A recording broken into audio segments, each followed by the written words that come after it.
It's good with y'all young boys and girls. I'm Sane Thoughts. This is SaneLife. Welcome back to another reaction. I got a very special requested video. You guys want to react to, I hope I say his name right, but it's Kinnikuman. I hope I said it right. If I didn't, I apologize. But it's Kinnikuman, the wild shonen that you don't remember. And when I saw the cover of it, well, the thumbnail of the video before I clicked it, I remember this anime. It's the anime that I reacted to. If you guys haven't checked it out, it was I reacted to a video called Top 10 Animes for Wrestling Fans. And this was one of the animes that was on that video. So I'm interested to see what this anime is about. I know it's a wrestling, it's kind of like I'm assuming it's a wrestling anime, bro. But we're gonna check it out. We're gonna see the backstory of this anime. If you guys enjoy, please leave a like, share if you do, and let's get right into it, man. When I was a kid, I was always getting up on Saturday morning excited to watch the Fox Box, later rebranded to 4Kids TV. Oh, I used to watch that when I was a kid too. Shaman King, Sonic X, even Sonic X, bro. That was a childhood memory. Stuff I was so ecstatic to see, though no small fry among the competition was something of a dark horse in the form of Ultimate Muscle, a bombastic and fun wrestling anime with a penchant for slapstick. He looks comedy. insane. I ain't gonna cap. Learned years later that this wasn't the first instance of these characters in the West. A line of small figures called Muscle was among the toy boom of the 80s. I only learned years later after that these toys started in Japan based on the anime Kinnikuman, which was strangely never brought to the West as its toys were, and it was this anime Ultimate Muscle is in fact a sequel to. Feel a slight headache coming on from all that? Well, strap in, because that's maybe the least bananas thing about Kinnikuman, the craziest shonen you don't. I don't remember them playing this on 4Kids TV though. 1979, a manga created by Yoshinori Nakai and Takashi Shimada, who branded their creative unity Yuta Tamago. Kinnikuman started as a superhero parody, poking fun at the likes of Ultraman with a goofy-looking hero who flew by farting. Despite this being pretty wholly so this anime started off as a parody? Wow. Entire identity and then it blew up pretty fast, and it's this second form that would become Kinnikuman's ideal for decades to come. As Kinnikuman found himself in this was the anime I said I couldn't take seriously because of his character design. Superheroes from around the globe competed in a wrestling ring, and it was here that the format of Kinnikuman shifted from a superhero gag spoof to perhaps the earliest shonen battle manga. That's obviously a very bold. But how do you turn an anime that's parody and how do you make it serious? Kinnikuman does predate Fist of the North Star and the original Dragon Ball. I don't think we'd have series like those or any of the shonen good boys we hold so dear if it wasn't for Kinnikuman briefly lampooning the popular are you serious? In Japan, and growing so accustomed to that scene that it entirely rattled its premise and became the blueprint for battle shonen moving forward. So to be clear, I am not a wrestling guy at all. Any knowledge of the conventions and such of wrestling that I do have are thanks to general synthesis via various characters who take after the culture, as well as impassioned fans who have Stone Cold giving it to The Rock. Why I can't recommend Super Eye Patch Wolf's videos on pro wrestling enough if you want a more thorough understanding of that phenomenon. I can tell you that wrestling is just as popular, if not more so in Japan than in the US, making it reasonable that a series intended for young boys like Kinnikuman would begin to take after its trademarks, his animosities turned friendships with he's a champ too? Robin Mask. Wrestling is also famous for its villain figures in the form of heels, antagonists who make it firing up an audience, and sometimes invest that same audience with a turn to the side of good into a face, which Kinnikuman has in spades throughout characters like Ramen Man and Wars Man. And while this all sounds like the ABCs of shonen manga, they were the basics of wrestling first. We never would have had the parable of brutal villains gradually turned heroes like Vegeta had it not stemmed from Buffalo Man. And the martyr master figure never could have been capitalized by Jiraiya if it hadn't been introduced by Prince Kamehame. And those instances seen in Kinnikuman never could have happened if Kinnikuman was the blueprint to all of this shonen? What I'm trying to say is that battle manga has been pro wrestling all along, and it may not have ever existed as we know it had Kinnikuman never adapted the sport directly into a fantasy version of itself. Despite Kinnikuman's lighthearted comedy, it could manage to be pretty brutal at times, presenting very genuinely harsh wrestling moves. a wrestling hold that's intended to break bones. It was seeing the spirit of sportsmanship stay ignited even after how bloody these bouts could get that added a layer of really powerful authenticity. It's no surprise he turned so many rivals onto his side of good. Kinnikuman also had a very loose Kinnikuman sounds like Goku, allowing for Yuta Tamago he's turning his villains on his friends. Lose and do so very gravely, playing with expectations of the viewer to crush our hopes. Look at these characters, bro. What the hell? What are these characters doing wrestling? Entertaining of a series to this day, one we Westerners were long deprived of until 4Kids brought us Ultimate Muscle. Rebranded by 4Kids in the US as Ultimate Muscle, is a sequel series focused on... Oh, they changed it to Ultimate Muscle? That sounds like a headache waiting to happen, watching a follow-up to a long-running shonen without the first-hand experience of the original. And the show takes liberal use of narration and expository dialogue to get the premise across to an audience that hasn't seen the background it occurs after. But it stood on so is Ultimate Muscle the spin-off of Kinnikuman? As a young viewer, I was just into it without question, as I think most viewers were. What I think this speaks to is how timeless the elements shared by shonen battle anime and wrestling have become. Despite bro, he is giving him elbows to the face. Laying behind this up-and-coming hero Kid Muscle, who fights for his family legacy and the baggage hoisted by his sworn rival Kevin Mass, fueled by resentment he feels towards his own parentage, those are elements that are so widely familiar and resonating that we as viewers just kind of got it. It's mostly pretended the old show wasn't a thing, probably because if this premiered on 4Kids, show on TV. We did get a micro dose. It wasn't coming on in my area because I never seen this show on 4Kids. By 4Kids, because Ultimate Muscle was popular enough to localize a couple of games, including Galactic Wrestling, which featured a handful of characters and depicted events from the old anime. It's rather charming how they adapt these characters out of their way with the same consistency they handled Ultimate Muscle with. This may be the only glance we get at the weird alternate timeline where the first Kinnikuman show aired in the US. King Muscle, you're obviously rattled right now. Take a breather, get a hold of yourself, man. I will go first. Quit telling me what to do. In case you haven't noticed, I'm not in diapers anymore. Well, at least I'm a partner in this tag team match, not your student.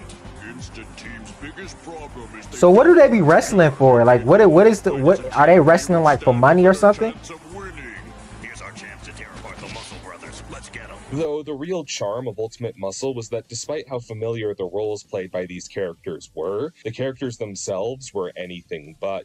The designs in the Kinnikuman universe are zany, memorable, and sometimes hilarious, blending extremely well with 4Kids' tongue-in-cheek sense of humor. Considering Kinnikuman didn't take itself so seriously all the time in the first place, between wrestling walruses and urinals, 4Kids' tendency to relieve tension with humor, which was often inappropriate in the likes of One Piece, fit right into the zany battles of Ultimate Muscle.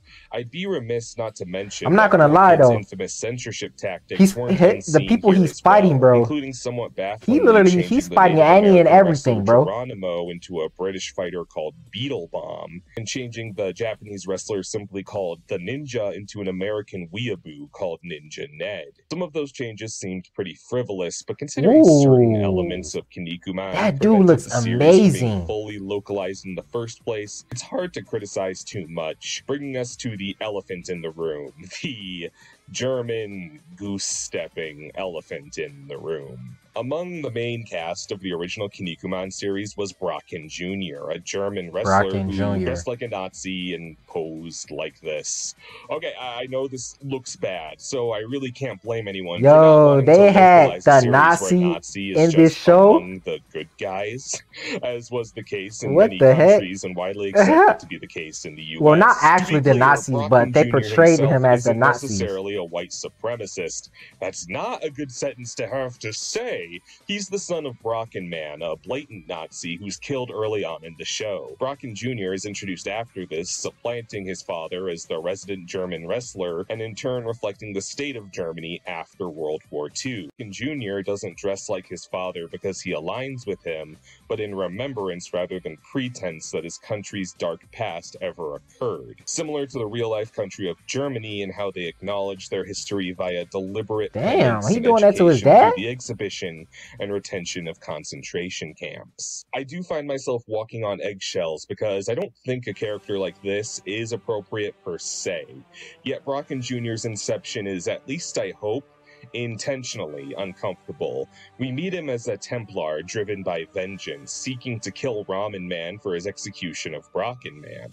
And Ramen Man imparts that Brocken Jr. has to move on from the memory and baggage of his father to grow stronger.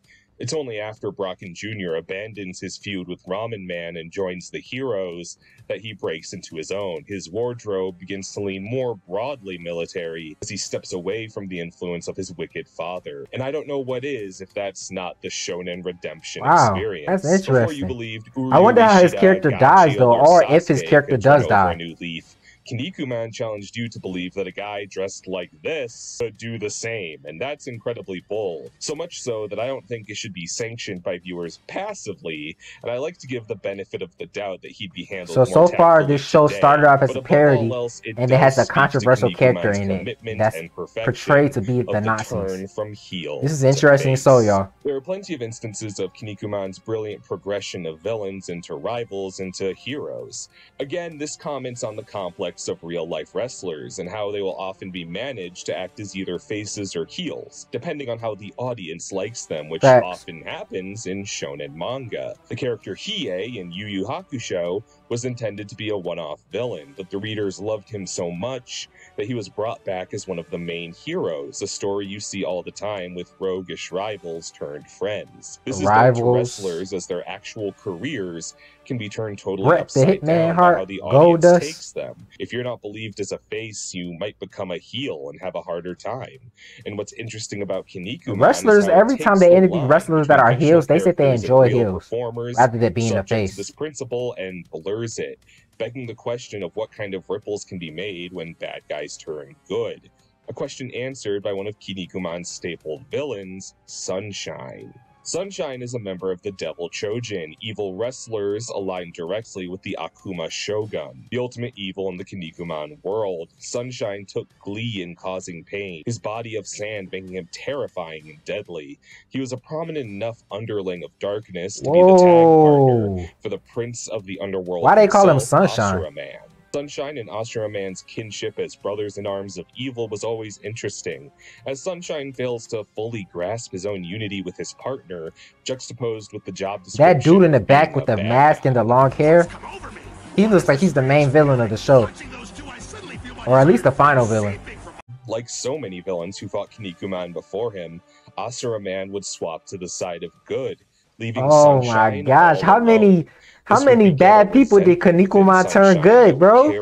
This guy's Goku 2.0. Where it's revealed he started the reborn evil wrestling faction of the DMP in an effort to get back at the Muscle League that took away his friends. Sunshine's deep conflict is so fascinating because it reads as a wrestler stuck as a heel, where all of his peers had the chance to become faces. It's rare for a wrestler to have control over where they end up in this regard, and just like a real-life performer at the mercy of audience reaction and creative consultation, Sunshine practically doesn't have the autonomy to join his friends in the Muscle League because the narrative dictates he stay a villain, and that's rather heartbreaking. So he stayed a villain. DMP, some bad guys turn good countless times, but I don't think we've ever been asked to acknowledge how lonely a bad guy abandoned by his allies must feel. And it's that really I don't feel bad for a bad guy being abandoned. You better turn good. You see your allies turn good, too. That's such a huge part of its charm. How a character can posture evil mentalities and be a literal demon when they're introduced, and have the power of friendship practically beaten into them and not feel like a cop-out. The spirit of the sport, the desperation of these characters to self-preserve and chase their dreams, every bit of it feels so genuine. Sunshine and Brocken Jr. are just a couple examples I elaborated on because they're so outlandish that they'd be the hardest to sway this way, and that shows how good Yuta Tamago is at building well-rounded characters, even if they look like a total circus act aesthetically. Despite everything I have to say about Kinnikuman, it's not an easy series to recommend per se. It leans on a lot of stereotypes that have aged like milk. Its tone can be inconsistent. It can sometimes have its head seriously up its own ass regarding lore and continuity, but I find it a peerlessly interesting series, and it's only seems like this show out there series have a meta history that's equally so. There's a lot to unpack here, and even if it's bizarre lore, expanded continuations, and outdated characters, make it hard to do so, we owe it a lot. You might not be enjoying your favorite shonen if it weren't for Kinnikuman.